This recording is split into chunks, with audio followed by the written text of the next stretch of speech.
नमस्कार। श्रीमद् भागवत गीता और जिंदगी, प्रस्तुति 67। मित्र भाव, भूमिका, अध्याय 3। गीता के दूसरे अध्याय में श्री कृष्ण जी ने अर्जुन को कहा है कि स्थिर बुद्धि वाले लोग श्रेष्ठ कहलाते हैं, जिन लोगों ने अपनी इच्छाओं पर विजय पा ली है, और जो लोग भौतिकता के प्रलोभन में नहीं पड़ते वही स्थिर बुद्धि वाले कहे जाते हैं। हम अपनी इच्छाओं को पूरा करने के लिए कभी कभी गलत राह चुन लेते हैं, कभी स्वार्थ के चलते दूसरों के हित का ध्यान नहीं रखते। इससे बुद्धि में चंचलता बनी रहती है। दूसरे अध्याय में श्री कृष्ण ने अर्जुन को कर्म योग में स्थित रहकर कर्तव्य पालन करने को कहा। यहाँ फल की इच्छा नहीं रखने का उपदेश भी दिया। फल की इच्छा से किए जा रहे कर्म कभी कभी कर्ता को पथभ्रष्ट कर देते हैं। यह ध्यान केंद्रित करने में एक बहुत बड़ी बाधा बन जाते हैं, परंतु कर्तव्यानुसार और धर्मानुसार, नियमानुसार किया गया काम सबके हित में होता है। हम काम कोई भी करें, फल दो ही होते हैं, कभी सफल तो कभी असफल। यदि सफलता मात्र को ध्यान में रखकर ही काम किया जाता है तो उद्देश्य की प्राप्ति न होने पर कर्ता के अहंकार को बहुत बड़ा आघात लगता है और उसके परिणाम घातक भी हो सकते हैं। ऐसा ही कुछ कुरुक्षेत्र में हुआ। यदि फल की चिंता किए बिना कोई कार्य किया जाए तो असफल होने पर भी कर्ता को सोच विचार कर अपनी गलती सुधारने का मौका फिर से मिल जाता है। पर यदि अर्जुन की तरह हथियार डालकर परिस्थिति से पलायन करने का सोचने लगे तो यह एक अनुचित निर्णय होगा, क्योंकि ऐसे निर्णय अधिकतर बिना सोचे विचारे किए जाते हैं। और यदि कोई योद्धा, वीर एवं ज्ञानी इस तरह का तर्क रखे तो इसे कायरता का लक्षण भी कहा जा सकता है। कायरता अर्जुन के लिए तो इस शब्द का प्रयोग कदापि नहीं किया जा सकता, क्योंकि हम सब जानते हैं उसका निर्णय तो मोहवश था। इसलिए परिस्थिति कोई भी हो, कारण कोई भी हो, बिना उचित अनुचित जाने हमें एकाएक किसी भी निर्णय पर नहीं पहुंचना चाहिए। अर्जुन का शरीर यह सोचकर शिथिल पड़ गया कि उसे अपने ही पूज्य जनों पर न केवल वार करना है, अपितु उनका संहार भी करना है। युद्ध की नियति ही यही है। अर्जुन को और कुछ भी याद नहीं रहा। कौरवों के बढ़ते अत्याचार, अधर्म के कारण प्रजा में फैल रही अराजकता, उसे सब भूल गया। बस वो अपने सामने विपक्ष में खड़े अपने पूज्य जनों को देख रहा था। यह कर्तव्य की राह में मोह के कारण उपजी बाधा थी। अर्जुन को इस अचेतन अवस्था से बाहर लाना बहुत आवश्यक था, जिसका प्रयास श्री कृष्ण ने किया। श्री सच्चिदानंद स्वामी जी ने लिखा है कि जो लोग अनिश्चय वाले हैं, दुविधा में भटकने वाले हैं, उनका ज्ञान अनेक शाखा वाला तथा अनिर्णायक होता है। कृष्ण ने कहा, तू कर्म फल की वासना वाले कर्म कांडों को छोड़कर ज्ञान मार्ग में स्थित हो जा। ऐसा बुद्धि युक्त ज्ञानी पुरुष पाप और पुण्य दोनों से मुक्त हो रहता है। ऐसा बुद्धि युक्त महान मनुष्य जन्म मरण के बंधन से मुक्त होकर परम पद को प्राप्त होता है।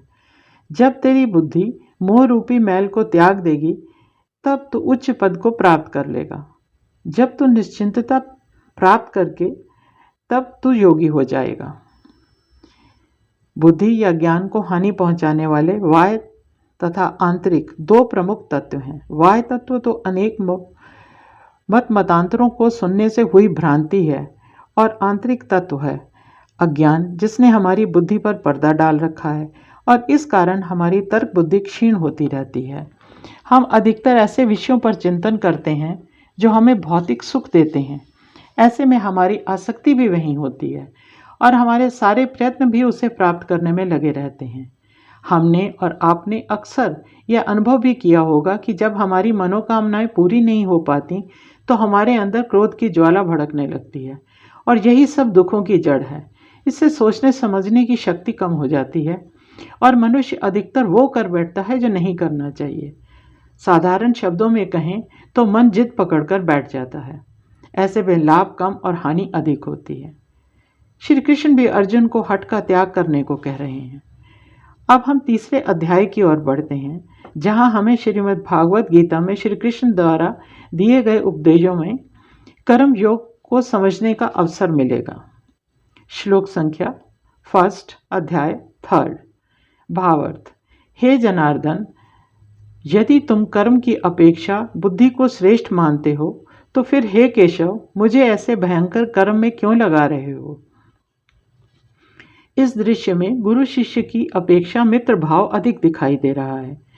गुरु की आज्ञा पर कोई प्रश्न नहीं उठाता, पर यहाँ श्री कृष्ण अर्जुन को आज्ञा दे रहे हों ऐसा नहीं लगता। अपितु गुरु होते हुए भी वे अर्जुन को परिस्थितियों का एहसास दिला रहे हैं। अर्जुन को अर्जुन की क्षमता का एहसास दिला रहे हैं, उसको उसके कर्तव्यों का एहसास दिला रहे हैं, क्योंकि यही एक वीर योद्धा का धर्म है। हमारे और आपके जीवन में भी कई बार ऐसी परिस्थितियां आती हैं जब हमें किसी पथ प्रदर्शक की आवश्यकता होती है। ऐसे में ये तो समझने वाले पर निर्भर करता है कि वो कितनी बात समझता है और कितना उसका पालन करता है। श्री कृष्ण तो अपनी ओर से पूरा प्रयत्न कर रहे हैं, पर अर्जुन की दुविधा दूर नहीं हो रही, क्योंकि उसने अपनी एक धारणा बना ली है और वह उसे ही श्रेष्ठ मानता है। उसका कहना था कि स्थिर बुद्धि होने के लिए यदि ज्ञान ही प्राप्त है तो कर्म क्यों? श्री कृष्ण स्वयं कह रहे हैं कि ज्ञान से ही सीधे सीधे मोक्ष की प्राप्ति हो जाती है। अब यदि वह उनकी बात मानकर कर्म करता है तो फिर अपने द्वारा किए गए कर्मों का उसे फल भी भोगना पड़ेगा, क्योंकि वह अपने ही पूजनीय परिजनों का संहार कर पाप का भागी जो बन जाएगा। अर्जुन पूर्णतया मोक्ष चाहता है और श्री कृष्ण उसे कर्म करने को कह रहे हैं। इस श्लोक में अर्जुन को 2 नामों से संबोधित किया गया है। ऐसा अधिकतर देखा जाता है कि यदि किसी से कोई काम करवाना हो तो हम बात को मधुर बनाने और अनुरोध जताने के लिए सामने वाले को अपनीयता से भरे संबोधन से बुलाते हैं या फिर उसके सामने अपना मत रखते हैं। ऐसा कोई भी कर सकता है, छोटे बड़ों के साथ या बड़े छोटों के साथ, मित्र मित्र के साथ या फिर माँ और संतान के बीच। मनुहार की परंपरा सदा से ही बहुत मधुर रही है। अर्जुन भी यही प्रयत्न कर रहा था। इस महाकाव्य को लिखते समय महर्षि वेदव्यास जी ने इस बात को ध्यान में रखा कि दोनों मित्रों के बीच चल रही वार्ता को मित्रता के साथ साथ एक मनोवैज्ञानिक प्रयोग की तरह भी प्रस्तुत किया जाए। इसलिए पल भर को वो ज्ञान और कर्म का विषय छोड़ मित्र भाव से जुड़ गए। गीता को समझना बहुत सरल है, सहज है, क्योंकि यह हमारे जीवन के बहुत करीब है, और यदि हम इन विचारों से जुड़ जाते हैं तो हम गीता के बहुत करीब हैं। अर्जुन कह रहा था कि यदि वह युद्ध का और युद्ध भूमि का त्याग कर देता है तो यह एक सर्वश्रेष्ठ कार्य होगा, पर श्री कृष्ण बार बार उसे युद्ध करने के लिए प्रेरित कर रहे हैं। क्यों? श्री कृष्ण ज्ञान के साथ साथ उसे कर्म का भी उपदेश दे रहे थे, ताकि अर्जुन के मन में उठ रहे संशय दूर हो जाएं, वह कर्तव्य के महत्व को समझे। युद्ध का आवाहन करने के बाद वह परिस्थितियों से पलायन नहीं कर सकता, वह किसी भी वीर योद्धा को शोभा ही नहीं देता। स्वामी चिन्मयानंद जी ने लिखा है, the Pandavas were convinced of the moral purity, the spiritual worth and divine glory of their stand point in the eminent test of strength, but unfortunately Arjun could not sink his egoism and see himself totally identified with the army championing the cause of good. Arjun का श्री कृष्ण से सीधा सवाल था कि जब वे जानते हैं ज्ञान से मोक्ष की प्राप्ति हो जाएगी तो फिर वे उसे कर्म करने को क्यों कह रहे हैं। यहाँ हमें एक बात स्मरण रखनी होगी कि अर्जुन पराजय के भय से पलायन नहीं करना चाहता, अपितु वह अपनी योग्यता को लेकर पूर्ण रूप से आश्वस्त था और जानता था कि विपक्ष में खड़े सभी वीरों का अंत निश्चित है, जो उसके अपने पूजनीय परिजन हैं। महाभारत का युद्ध एक ऐसी घटना थी जिसने पूरे भारत को विचलित कर दिया था। सभी अपना अपना स्वार्थ सिद्ध करने को अधीर थे। सभी जानते थे कि यह एक निर्णायक युद्ध था और सभी अपनी विजय को लेकर आश्वस्त भी थे, क्योंकि सब एक से एक बढ़कर कुशल सैनिक थे। हम किसी भी कार्य में तब तक सफलता नहीं पा सकते जब तक उसमें अपना 100% योगदान नहीं देते, पर फिर भी सफलता सबको नहीं मिलती। अपना सर्वस्व हम तभी दे सकते हैं जब हम अपने फल की चिंता त्याग कर मात्र कर्तव्य की ओर ध्यान दें। अर्जुन का ध्यान विचलित हो रहा था, मोहग्रस्त हो रहा था, और कृष्ण जानते थे कि यह पांडवों के हित में उचित नहीं था। श्लोक संख्या 2, अध्याय 3। भावार्थ: तुम अपने संदिग्ध वचनों से मेरी बुद्धि को मोहित सा कर रहे हो। यह एक बात निश्चित करके बताओ जिससे मैं कल्याण को प्राप्त कर सकूं। यहाँ पर अर्जुन बिल्कुल एक हठी बालक से जान पड़ते हैं। वीर अर्जुन ने यह स्वीकार कर लिया कि श्री कृष्ण के वचन उसे भ्रमित कर रहे हैं। चर्चा सदा दो मतभेदों को लेकर ही होती है। दूसरी अवस्था में तो बात एक ने कही दूजे ने मान ली वाली स्थिति ही होती है। चर्चा जब किसी गूढ़ विषय पर की जा रही हो तो आपसी मतभेद होना एक आम सी बात है, और यह संभावना तब और भी बढ़ जाती है जब दोनों ही मत अपने को सही मानते हों।